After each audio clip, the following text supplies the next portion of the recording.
श्रीमद् भागवत का चौथा अध्याय शुरू होता है। श्री कृष्ण भगवान बोले, इस अविनाशी कर्म योग को मैंने सूर्य से कहा, सूर्य ने मनु से कहा और मनु ने राजा इक्ष्वाकु से कहा।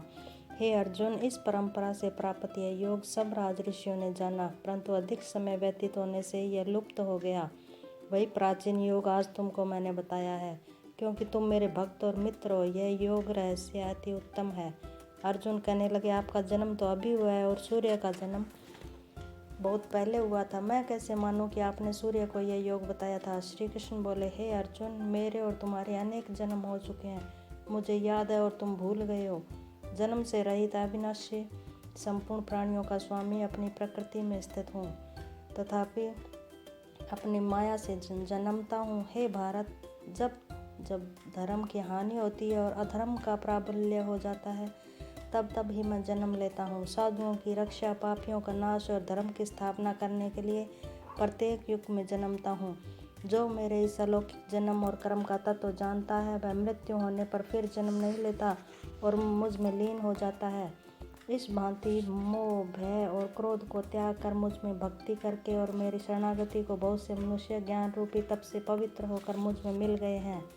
जो जिस भाव से मेरा पूजन करता है, उसको मैं उसी प्रकार का फल देता हूँ। हे पार्थ, मनुष्य सब प्रकार से मेरे मार्ग का अनुसरण करते हैं, अर्थात यह चाहे जिसकी सेवा करे वह मेरी ही सेवा है। मनुष्य लोक में कर्म सिद्धि की इच्छा करने वाले देवताओं का पूजन करते हैं, क्योंकि इस लोक में कर्म की सिद्धि शीघ्र होती है। मैंने चारों वर्णों की सृष्टि अपने अपने गुण और कर्म से की है। सृष्टि का कर्ता मैं हूँ, तथापि मुझे अकर्ता अविनाशी जानो। कर्म मुझको वृद्ध नहीं कर सकते, तथापि कर्म फल में मेरी कामना नहीं है। इस प्रकार जो मुझको पहचानता है, वह कर्मों के बंधन में नहीं पड़ता। अतएव पूर्व जन्मों के किए हुए कर्म को तू भी कर। हे अर्जुन, कर्म क्या है और अकर्म क्या है, इसके विचार में विद्वान की बुद्धि भी चकरा जाती है।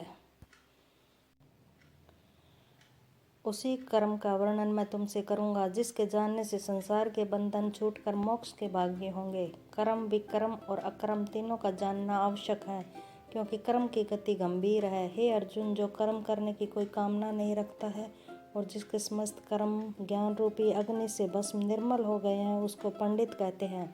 जो कर्म फल की आशा छोड़कर करता है, उनमें आसक्ति भी नहीं रखता है और निराश्रय ही संतुष्ट रहता है, ऐसा मनुष्य कर्मों में घिरा रहने पर भी मानो कुछ नहीं करता है।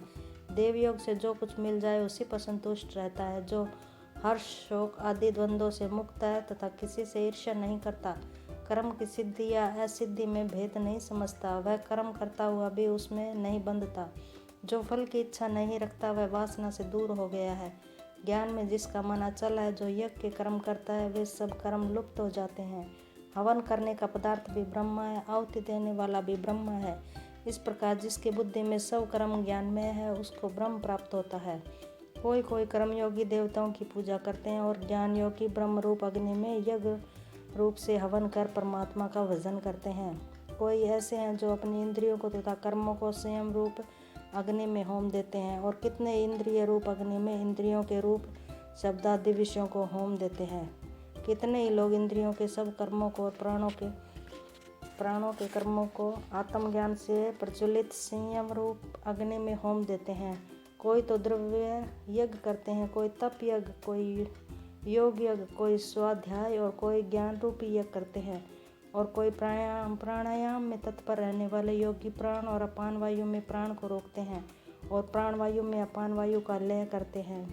कोई आहार को निरंतर कम करके प्राण को होमते हैं, वे यज्ञ वेता है और यज्ञ से इनके सब पाप नाश हो जाते हैं। जो यज्ञ में बचे हुए अमृत रूप अन्न को खाते हैं, वे सनातन ब्रह्मा को प्राप्त होते हैं। हे अर्जुन, जो यज्ञ नहीं करते, उनको यह लोक और परलोक दोनों ही नहीं है। इस प्रकार से बहुत से यज्ञ वेद में विस्तार सहित वर्णित है। इन सब को कर्म से उत्पन्न हुए जानो।